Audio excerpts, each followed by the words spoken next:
Right, we now have the Halswell Residents Association, David Hawke.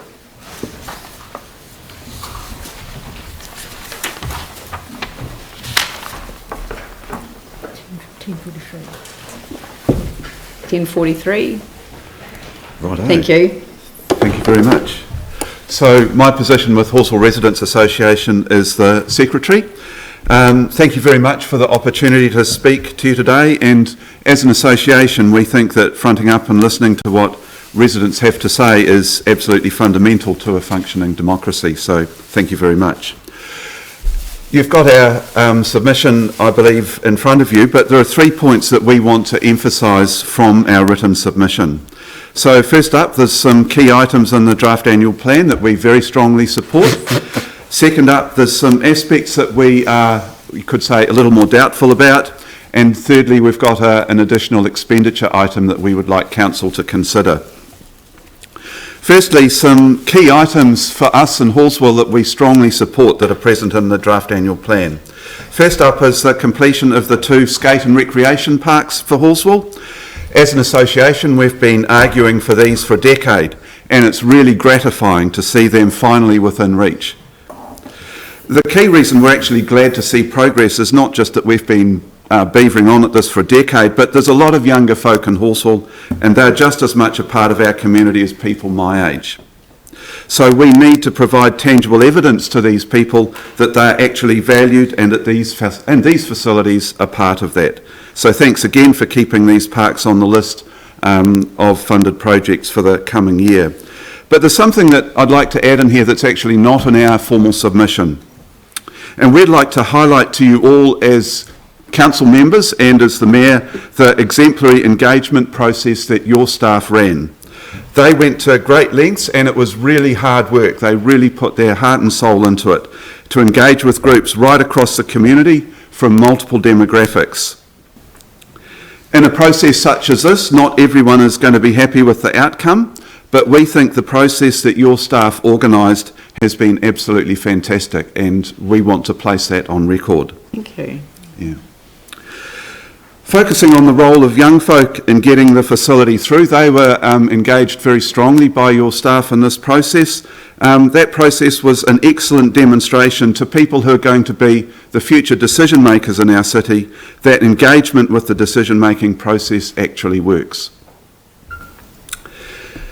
The second key item that we strongly support is Quarryman's Trail, and I guess it fits in the broader context of the major cycleway program, and we support both of those. Quarryman's Trail is something we've supported from the outset. I'm sure you're aware that City Council has had copped some pretty vocal opposition to its cycleways lately, but as an association we experience every day the steadily increasing traffic congestion as Halswell grows. Halswell is maybe only halfway to its envisaged site. And it's abundantly obvious to all of us that you can't just keep adding capacity to roads leading into the central city.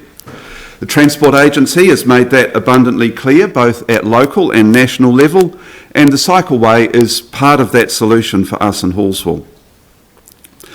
Locals are really keen to get this completed all the way to Halswell and soon, and I guess if there's a thing that sort of niggles in the background a little bit, 2019 seems a long way away.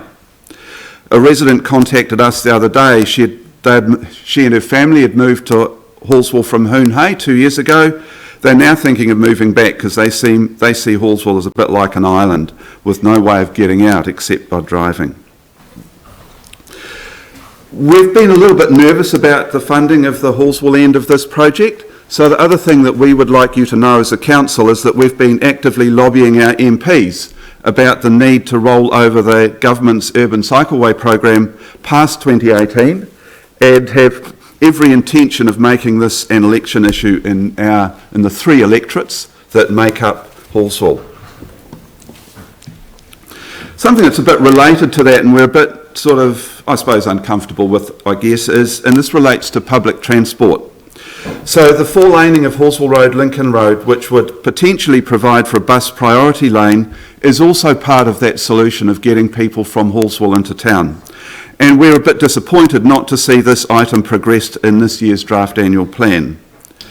We also understand that representative of the developer of the Meadowlands housing exemplar, Dunnemora Holdings, has also highlighted this issue.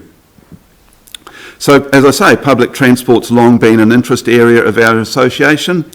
Although it's great to see provision for the bus interchange at Christchurch Hospital in draft annual plan, overall the pattern that we see with public transport across the city is one of almost putting off and postponement, and we're a bit uneasy about that. The additional item of expenditure. We've pondered how to address the issue I'm about to describe and reckon the annual plan process is probably the most appropriate because it involves spending beyond the remit of Community Board.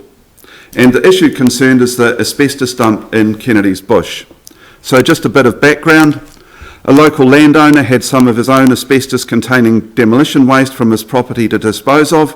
He sought and gained consent to dispose of this material on his own property. We're not wildly enthused about that sort of thing, but what really revved us up was the subsequent granting of a consent, again non-notified, for asbestos containing waste from Arangi School in Brindwa to be trucked across city to us in Halswell. We cannot understand how out-of-suburb waste can be brought into another suburb. There are designated existing facilities set up for processing this type of waste. There was no consultation with us as locals, and as we've explained in our written submission, dumping is a pretty tender issue for folk in Kennedy's Bush in particular, because Halswell Quarry had been originally set aside for waste disposal 25 years ago. So we would like Council to allocate money to remove all of this material this financial year. And my mum, and probably all of your mothers as well, said if you make a mess, you clean it up, and this is your chance. Thanks again for listening to us. Thank you. Just one question on the four-laning issue, because I look at you can see four-laning in parts of that, but when you get right into that little Addington community, you just sort of kind of feel, would you really? Have you thought about three-laning, which actually gives the opportunity for parking to be allowed? Except at peak hours on either side, so that basically the spare lane is used for is really just the parking that would otherwise be there. The Addington area is what's obviously out of our immediate but area, but it has a flow-on effect. Yeah, that's right. I guess where we would see at the moment is that there's obvious issues with just the two lanes that we currently have. I guess we'd also say that there's quite a lot of traffic splits off at Whiteley Ave, and I totally accept the idea that three-laning might be an option, particularly if it was able to be bus priority. Yeah, I would suggest only bus priority. Yeah, that's right. Yeah, yep, absolutely. But it would mean that it would be just the 2 hours, so yes, that's right. You just wouldn't be able to park there. But, there would have to be a lot of consideration about it. But I'm just saying that it's important to look for options. Yep. That sometimes when you ask for something, the inadvertent consequences that it's a disruption to another neighbourhood. Yeah. So is that something that's going to be? No. It just occurred to me that that was another option. So Tim and Yanni. I was actually going to mention about that. If you look at Braham Street and what that did to the community of Waltham. Yep. And if you do that four-laning right through, it goes a consequence of one suburb causing a consequence in another, as you were pointing out with the waste coming from one side of town to the other. Just if your community could be just aware of the issues that Addington is looking at, because some of it's been forced on. Yeah. But I guess that we're trying, as an association also, we're trying to forge stronger links with the Addington community. There's people we know in that community. And that's one of the things that's going to come up. It's not an easy problem to solve. It's very sensitive. I understand. But a joined-up community engagement might actually be a very good thing if it's community-led, not council-led. Yeah, so that could actually happen if we formalised a stronger link between our association and people in Addington. Yep.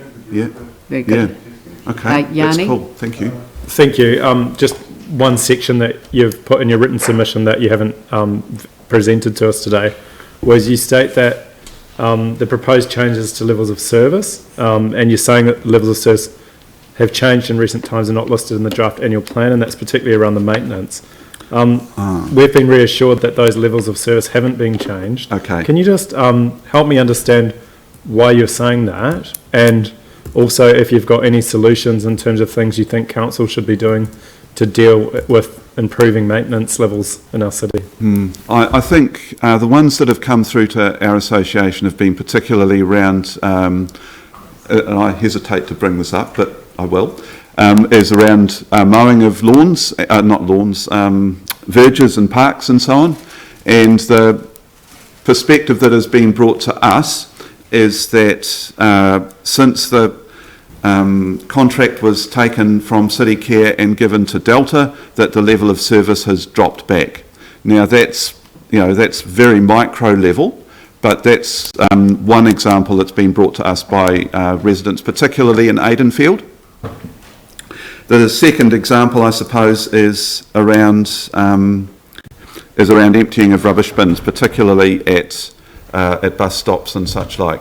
And again, it's very much local issue, and I think that potentially there has been no change in levels of service, but people are sensitive to that possibility, particularly when council is under a lot of financial constraint, and we are looking essentially at areas where council might be, I don't know, hiding's probably not the right word, but I have to use it because I can't think of a better one, hiding changes in levels of service that end up with cost savings, basically. In terms of a way forward, do you think it might be useful for council? We are getting a report around the maintenance, but do you think it'd be useful for council to have a workshop with residents groups across the city to just talk through what we're doing in terms of maintenance and just go through any issues? Absolutely, I think that would be very valuable. Yeah. Brilliant. Thank you very much. Thank you for your time. Much appreciated. Thank you.